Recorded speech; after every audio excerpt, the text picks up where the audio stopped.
Today we're going to be embarking on a project that I am super excited about. I mentioned in my wishlist video that I volunteer for an organization called the Acadiana Fiber Shed. It's part of our mission to preserve and revive Acadian brown cotton, which is a rare and historically significant naturally brown cotton fiber that's grown in southwest Louisiana. Ever since I joined the organization, I've had it in my head that I wanted to somehow, someday make a garment out of this fiber. And today is that day, kind of. But I won't be doing the whole thing by myself. What I have here is the first batch of Acadian brown cotton yarn that our team has produced that was spun specifically for hand weaving. This cotton was grown by several farmers in our community, and one of them really wants a blazer made out of this yarn. So the plan is that I'm going to weave the fabric on this big loom back here. I'm going to send it off to him, and his mother-in-law is going to sew it into a blazer for him and a vest for me. I am really excited and grateful for the opportunity to help take this yarn, which was incredibly hard to produce, and turn it into garments that I know will be worn and loved for decades. So before we get to weaving, there are a few things that need to happen first.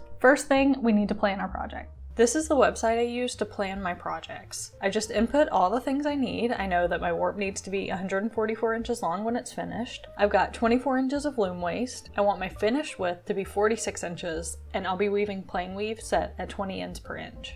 The most important information we need from this to get started is our total warp length, which is at 5 yards 19 inches, and our actual width at reed, which is at 55.65 inches. I'll just round these numbers up to even whole numbers, making it a 6-yard warp that is 56 inches wide. Because my loom has a 2-inch sectional beam, I need to divide the total width by 2 to find how many sections I need to wind. This is what I use to measure my sectional warps. It's a handmade replica of the AVL warping wheel that I got secondhand whenever I purchased my loom. I've got my 2 cones of yarn down on the floor. I'm going to use both of them at the same time because it makes the winding a little bit faster. I've got both ends of my yarn. I'm just going to tie them together in a knot. Then I'm going to take that yarn and put it through this hole here. Then I come to the front of the wheel here where I have this clip, and I put the yarn underneath it. I grab the yarn with one finger through each strand and hold on to it like this. Then I lift the yarn up and put it over this first spool. To wind the warp, I grab onto the handle, I go under this first peg, and then I rotate the wheel until it reaches the top again. One full rotation of the wheel makes 3 yards, but I want 6 yards for my warp, so I need to go one more time. Now I'm just going to put my yarn through this little comb at the top. I come down and put the yarn back under the clip and then go back over the top of that spool. So what we just did is measure the first 2 threads in the warp, and now we only have 1,118 more to go. So I'm going to keep going with this until I finish the entire first 2-inch section, and then I'll show you how I take it off the wheel. First, I'm going to make sure I have all the threads that I need for my section. So I put 4 threads in each of these spaces, and I have 10 spaces overall. So that gives me 40, which is exactly what I need. I'm going to put this cap on the comb so none of my threads come off. Where the cross is, I'm going to take a separate piece of yarn. I'm going to thread it through the bottom opening, then the top opening, snug it up, and then I'm just going to tie a square knot, kind of loosely. This doesn't need to be tight, and that keeps that cross intact. I'm going to come down to where all the yarn is underneath the clip, and I'm going to find the first end, which is here. I'm going to hold it up, and I'm going to trim the yarn right underneath where I tied the knot. Then I'm going to remove the yarn that's still attached to the comb. Then I'm going to take the end of yarn and put it back underneath the clip for a second time, just to make sure that it's snug. I'm going to remove the yarn that's in the comb. I'm going to tie a slip knot, and I'm going to keep pulling up loops through each loop until I reach the end of the warp.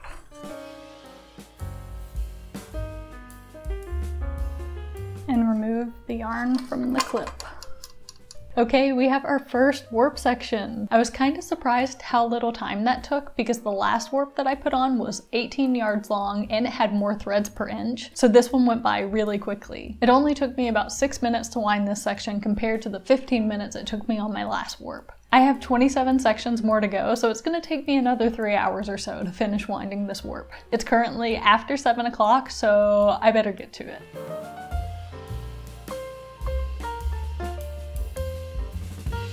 Alright, so I've finished winding all 28 of my warp sections. Now I need to put each one of these in between 2 of these spokes on this back beam here.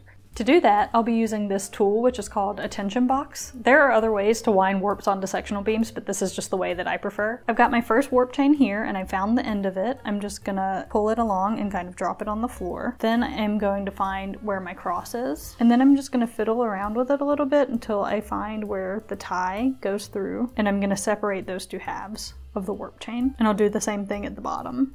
And so now I have my cross clearly separated out. At this point, I'm going to go ahead and cut that cross tie. Now I'm going to want to open this up, and the back one too. I know that there are 25 spaces or dents in this reed at the front and the one in the back. My warp chain has 40 ends, so in order to have them evenly spaced across this reed, I need to put 1 thread in the first dent and then 2 in the next 2 dents. So 5 threads over 3 dents. So 1, 2, 2, 1, 2, 2, 1, 2, 2, repeating all the way across.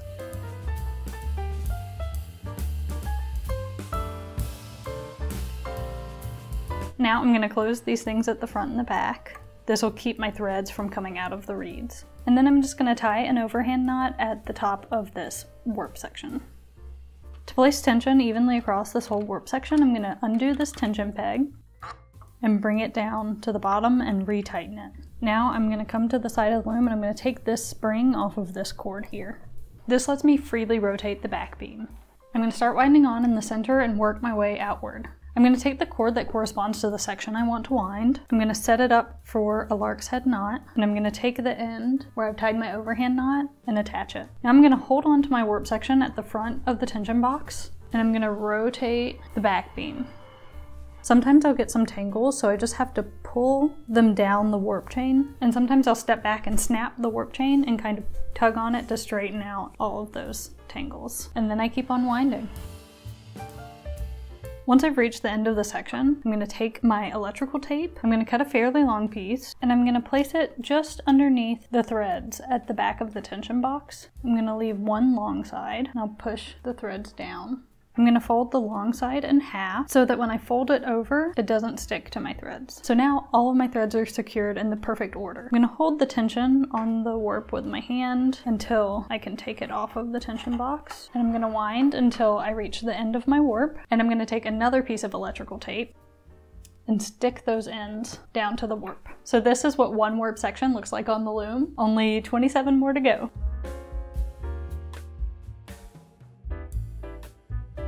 After all of the sections are wound onto the back beam, I need to route each one underneath this beam here.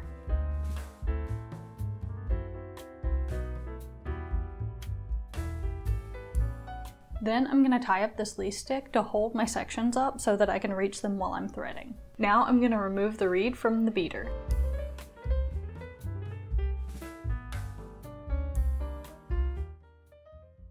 I tie the beater to the front of the loom to get it out of the way, and then I raise the shafts that I'll need to be threading. I move all the heddles on the shafts that I won't be using to the sides, and then I'll raise those shafts too. Now it's time for threading. This part is really simple, but it's slow and tedious. I'm doing what's called a straight draw on 4 shafts. That just means I'm going to thread my first thread on the first shaft, second on the second, 3 on 3, 4 on 4, and then I just repeat that 279 more times.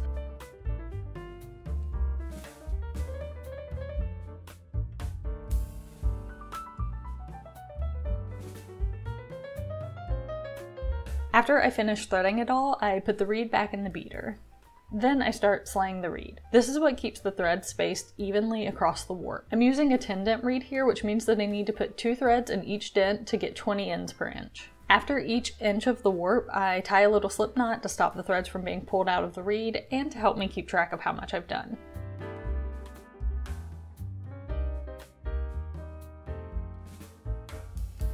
After I've slayed the reed, I untie the beater and I can start attaching the warp to the front sandpaper beam. To do this, I grab a section of the warp, I comb it out, and hold it under tension. When I place the section on the sandpaper beam and let go, the tension releases and the sandpaper catches onto the threads, holding them in place. The final step before I can actually get weaving is winding the weft onto perns. This part is super fun, but it goes by really quickly, which is kind of sad.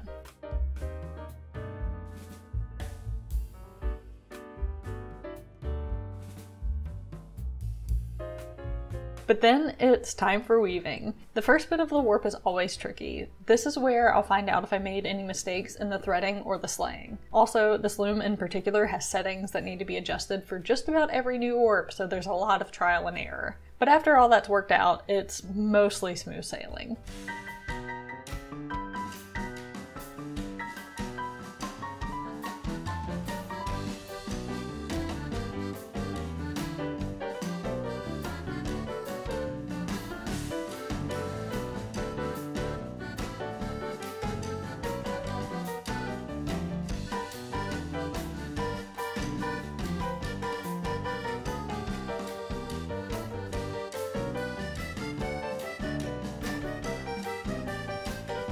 And just like that, it's done.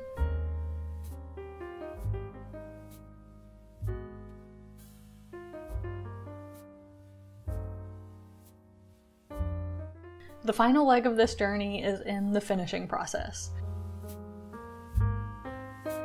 I brought out my old trusty sewing machine and I put a super crooked zigzag stitch down the raw edges, and then I cut close to that stitch to neaten it up.